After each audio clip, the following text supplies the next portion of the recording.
నమస్తే శ్రీకృష్ణాయ నమః. అయితే మనకి ఖగోళంలో చాలా వింతలు జరుగుతూ ఉంటాయి. చాలా గ్రహాలు మారుతూ ఉంటాయి.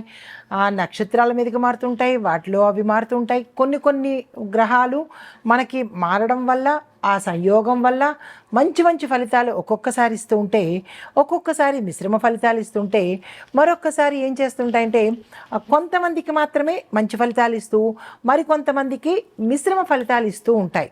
అంటే చిత్ర విచిత్రాలు జరుగుతూ ఉంటాయి మన ఖగోళంలో ఎప్పటికప్పుడు.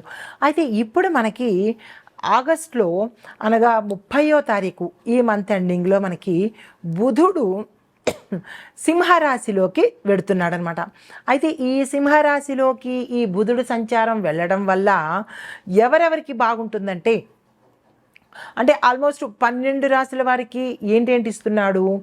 ధనలాభము, వివాహ అవకాశాలు. గత కొన్ని సంవత్సరాల నుంచి, నెలల నుంచి వివాహాలు అవ్వని వారికి వివాహాలు అయ్యే యోగ్యతతో పాటు ఆభరణాలు కొనుగోలు, దీంతో పాటుగా కమ్యూనికేషను, తెలివితేటలు.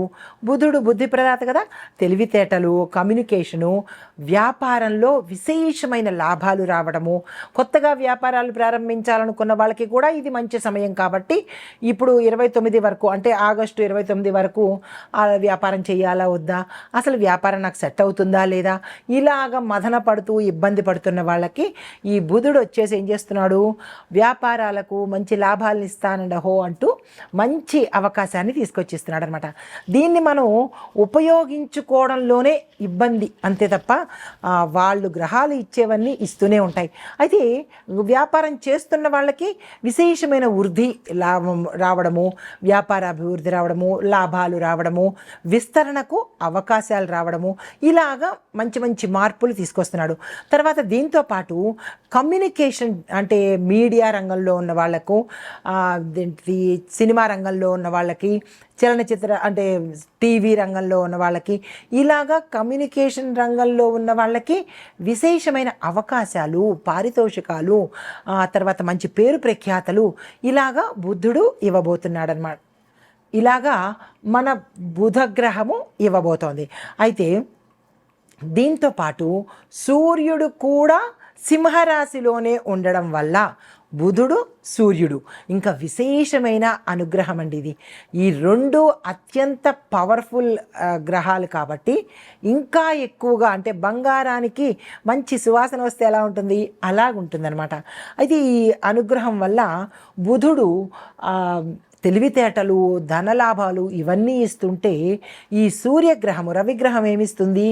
శక్తిని, పదవులను, రాజయోగాలను కూడా కలిగిస్తుంది. దీంతోపాటు ఆరోగ్యాన్ని కూడా ఇస్తున్నాడు. అయితే ఈ బుధుడు కంబస్ట్ అవ్వడం వల్ల బుధుడు శక్తి కొంత మేరకు, మరి ఎక్కువ శాతం కాకుండా కొంత మేరకు తగ్గే అవకాశం కనబడుతుంది. అది అందరికీ కాదు. గోచార రీత్యా తుల, ధనస్సు మరియు కుంభరాశుల వాళ్ళకి కొంచెం ఎక్కువగా ఫలితాలు ఇస్తున్నాడనమాట. అయితే మరి ఈ గోచార రీత్యా చూసినట్టయితే కనుక ఈ 12 రాశుల వాళ్ళకి బుధుడు యొక్క సింహ గోచార యోగం అన్నమాట. ఈ యోగంలో ఈ ఫలితాలు మేషరాశి వారి నుంచి 12 రాశుల వారికి ఎలా ఉంటోంది అనే అంశంలో మనము ఒక్కొక్క రాశి వారికి, ఒక్కొక్క రంగంలో ఉన్న వాళ్ళకి ఎలా ఉండబోతోంది అనేది సవివరంగా మీకు తెలియజేస్తాను. అయితే ఈ 2025 ఆగస్టు 30న బుధుడు సింహరాశిలోకి సంచారం చేస్తున్నాడు. ఈ సంచార ఫలితంగా మనకి మేషాది ద్వాదశ రాశుల వారికి మొత్తంగా అందరికీ ఎలాంటి ఫలితాలు ఇస్తున్నాడు? మిశ్రమ ఫలితాలా లేదంటే విశేషమైన ఫలితాలా అనేది కనుక చెప్పుకున్నట్టయితే, తుల, ధనస్సు, కుంభ ఈ 3 రాశుల వారికి విశేషమైన ఫలితాలు, ధనలాభము, కుటుంబ వృద్ధి, తర్వాత ఆభరణాలు కొనుక్కోవడము, భూమి, వస్తువు, వాహనాలు కొనుక్కోవడము, తర్వాత వ్యాపార వృద్ధి, కమ్యూనికేషన్లో మంచి డెవలప్మెంట్ రావడము, ఇలాగా వివాహం కాని వారికి వివాహాలు అవ్వడము, ఇలాగా వాళ్ళు ఏదైతే అన్ని రంగాల్లో ఉన్న వాళ్ళకి విశేషమైన ఫలితాలు ఇస్తున్నాడు. అయితే ఇప్పుడు మేషరాశి నుంచి మనము మీనరాశి వరకు ఒక్కొక్కళ్ళకి ఒక్కొక్క రంగానికి ఎలా ఉంటోంది అనేది సవివరంగా తెలుసుకుందాము. తదుపరి రాశి వృషభ రాశి. ఈ రాశిలో ఉండేవారికి ఈ బుధ యొక్క సంచారం వల్ల ఎటువంటి ఫలితాలు విద్యార్థులకు వస్తుంది అంటే కనుక సాధారణమైన ఫలితాలే వస్తున్నాయి. మీరు క్రమశిక్షణతో చదవడము, మీ గోల్స్ సెట్ చేసుకోవడము, స్కాలర్షిప్స్ కోసం ప్రయత్నం చేసేవాళ్ళు, క్యాంపస్ ఇంటర్వ్యూస్ కోసం ప్రయత్నం చేసేవాళ్ళు, లేదా క్యాంపస్ ఇంటర్వ్యూస్లో ఆల్రెడీ ఇంటర్వ్యూ ఇచ్చి ఫలితాల కోసం వెయిట్ చేస్తున్న వాళ్ళు, లేదంటే ఎంట్రన్స్ ఎగ్జామ్స్ రాయడానికి కానీ ఇలాగా మీరు ఏదైతే ప్రయత్నాలు చేస్తున్నారో ఆ ప్రయత్నాలు కొంత స్లోగా వెళ్ళే అవకాశాలు కనబడుతున్నాయి. అంటే నిరాశ చెంది ఇంకా నాకు రాదు అన్నట్టుగా కాకుండా కొంచెం కష్టపడి సమయాన్ని సద్వినియోగం చేసుకునే ప్రయత్నం చేసుకోండి. అయితే ఉద్యోగస్తులకు చూసుకున్నట్టయితే కనుక ప్రమోషన్స్కి ఇది చక్కని అనువైన సమయము. మీరు ఏ ప్రయత్నాలు చేసినా ప్రమోషన్స్ కోసము అది సక్సెస్ అయ్యే అవకాశాలు కనబడుతోంది. ఆ దిశగా ప్రయత్నం చేసుకోండి. అయితే శ్రమకు తగిన ఫలితాన్ని మీరు ఈ సమయంలో పొందబోతుంటారు. అదే వ్యాపారస్తులకు చూసుకున్నట్టయితే కనుక విశేషమైన లాభాలు మీకు వచ్చే దిశ కనపడుతోంది. మూసేసిన వ్యాపారాలు తిరిగి మళ్ళీ మీరు ఓపెన్ చేసినట్టయితే కనుక సక్సెస్ అయ్యే అవకాశము, లాభాలు వచ్చే అవకాశము కనబడుతోంది. అయితే పెట్టుబడులు చేసేటప్పుడు మాత్రము కొంత జాగ్రత్తలు తీసుకోండి. ఎలా పడితే అలా కాకుండా, ఏది పడితే దానిలో కాకుండా మీరు ఒక మంచి సంస్థను కానీ లేదా మంచి దిశలో కనుక మీరు పెట్టుబడులు పెట్టినట్టయితే లాభాలు వచ్చే అవకాశం కనబడుతోంది. లేదు అంటే కనుక విపరీతమైన నష్టాలు లక్షల్లో చూడవలసిన పరిస్థితి వస్తుంది. జాగ్రత్తలు తీసుకోండి. అయితే విదేశాలలో పెట్టుబడులు పెట్టాలి, మేము అక్కడ మా వ్యాపారాలు మొదలు పెట్టాలి అని అనుకుంటే కనుక దానికి సంబంధించిన నిర్ణయాలు కూడా మీరు ఈ సమయంలో తీసుకున్నట్టయితే సక్సెస్ అయ్యే అవకాశాలు ఉంది. దానికి సంబంధించిన ప్రయత్నాలు ఇప్పటి నుంచే ప్రారంభించుకోండి. అయితే వ్యవసాయదారులకు చూసుకున్నట్టయితే కనుక మంచి దిగుబడి వచ్చే అవకాశం కనబడుతోంది. కాకపోతే నీటికి సంబంధించిన అతివృష్టి కానీ అనావృష్టి కానీ ఏర్పడే అవకాశం ఉంది. దీని విషయంలో జాగ్రత్తలు తీసుకోండి. విత్తనాల ఎంపికల్లోనూ క్రిమి సంహారక మందుల ఎంపికలోనూ జాగ్రత్తలు తీసుకోండి. కుటుంబపరంగా చూసినట్టయితే కనుక కొన్ని సమస్యలు గత కొంతకాలంగా మిమ్మల్ని వేధిస్తూ బాధిస్తున్న సమస్యలు ఈ సమయంలో తీరే అవకాశాలు ఎక్కువ కనబడుతున్నాయి. కొంత ఊరట కలిగి సానుకూలమైన వాతావరణం మీ కుటుంబంలో కనబడబోతోంది. అయితే ఆరోగ్యపరంగా చూసుకున్నట్టయితే కనుక కొత్తగా ఎటువంటి అనారోగ్య సూచనలు అయితే కనిపించట్లేదు. కానీ గతంలో ఏమైనా మీరు ఇబ్బందులు పడి ఉంటే కనుక అంటే క్రానికల్ డిసీజెస్ ఏమైనా ఉండడం కానీ లేదా జెనెటికల్ డిసీజెస్ ఏమైనా ఉండడం కానీ ఇలాంటివి ఏమైనా కనుక గతంలో ఉండి ఉంటే వాటి విషయంలో మీరు జాగ్రత్తలు తీసుకోండి. కొన్ని ఇబ్బందికరమైన అనారోగ్యాలు తల ఎత్తేటట్టుగా కనబడుతోంది. హార్ట్కి సంబంధించి, కిడ్నీస్కి సంబంధించి, తరువాత జీర్ణ వ్యవస్థకు సంబంధించి ఇబ్బందులు కానీ ఆపరేషన్లు కానీ జరిగే సూచనలు కనబడుతున్నాయి. ఈ విషయంలో జాగ్రత్తలు తీసుకుని తక్షణమే డాక్టర్ పర్యవేక్షణ చూసుకోండి.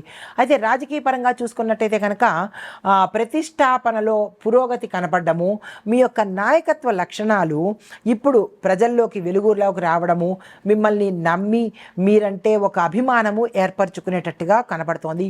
ఏవైనా పథకాలు కానీ లేదా ప్రణాళికలు కానీ ఏవైనా వెయ్యాలి అని అనుకున్నా లేదా అది ప్రజల ముందు తీసుకెళ్ళాలి అని అనుకున్నా ఇటువంటి వాటి విషయంలో కొంచెం జాగ్రత్తలు తీసుకుని అధిష్టానం కానీ మీ శ్రేయోభిలాషుల యొక్క సలహా తీసుకుని కనుక మీరు ప్రజల్లోకి ఏవైనా పథకాలు కానీ స్కీములు కానీ ఇలాంటివి ప్రవేశపెట్టాలి అంటే కనుక ఈ విషయంలో జాగ్రత్తలు తీసుకోండి.